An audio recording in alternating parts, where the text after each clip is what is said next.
অৰুণোদয় আঁচনিখনৰ সৈতে হিতাধিকাৰীসকলৰ আধাৰ ভোটাৰ তালিকা অথবা ৰেচন কাৰ্ডৰ নম্বৰ সংলগ্নকৰণৰ কামো আমি এই অৰুণোদয় মাহৰ সময়তে হাতত ল'ব বিচাৰিছোঁ।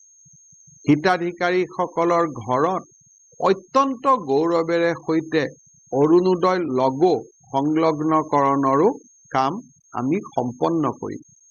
দ্বিতীয়তে, এই আঁচনিৰ অন্তৰ্গত বহু মহিলাই যোৱা সময়ছোৱাত দৰিদ্ৰতাৰ কৰাল গাহৰ পৰা মুক্তি পাইছে। পৰিয়ালৰ কোনো সদস্যই হয়তো চৰকাৰী চাকৰিকে পাইছে বা আন কোনোবাই ব্যৱসায়িক কাম কাজো কৰিছে।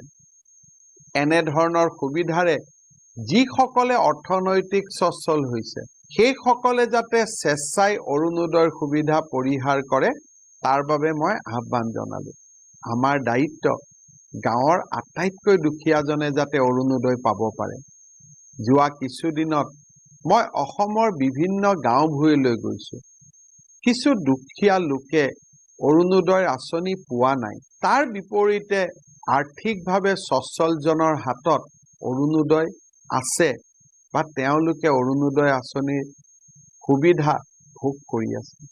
মই ভাবোঁ এয়া মানৱতাৰ বিৰুদ্ধে কৰা এক মোৰ দৃষ্টিত নীতি বহিৰ্ভূত কাম।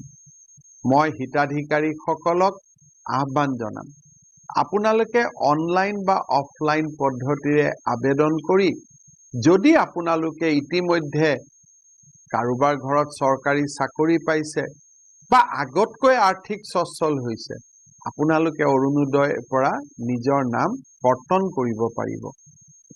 অনলাইন আবেদন কৰিব পাৰিব arunodaya.in আৰু অৰুণোদয় বেংক একাউণ্ট নম্বৰ অন্তৰ্ভুক্ত কৰিলে OTP প্ৰমাণীকৰণৰ দ্বাৰা তেওঁৰ নাম আমি অৰুণোদয় আঁচনিৰ পৰা কৰ্তন কৰিব পাৰিম। অফলাইন পদ্ধতিত নাম কৰ্তনৰ বাবে হিতাধিকাৰীয়ে উপায়ুক্ত বা চক্ৰ বিষয়াৰ কাৰ্যালয়ত প্ৰাসংগিক তথ্যৰে সৈতে এখন লিখিত আবেদন কৰিব লাগিব। এনেদৰে স্বেচ্ছাই আঁচনিৰ পৰা নাম প্ৰত্যাহাৰ কৰিলে নতুন হিতাধিকাৰীৰ অন্তৰ্ভুক্তকৰণত চৰকাৰৰ বহুত ডাঙৰ সহায় হ'ব। মই প্ৰতিগৰাকী অৰুণোদয় হিতাধিকাৰীক এই অৰুণোদয় জৰীপ বা অৰুণোদয় মাহৰ লগত সহযোগিতা কৰিবলৈ আহ্বান জনালোঁ। কলেজত পঢ়া ছাত্ৰ ছাত্ৰীসকলে আপোনালোকৰ ঘৰলৈ যাব আৰু আপোনালোকে তেওঁলোকক সহযোগ কৰিব।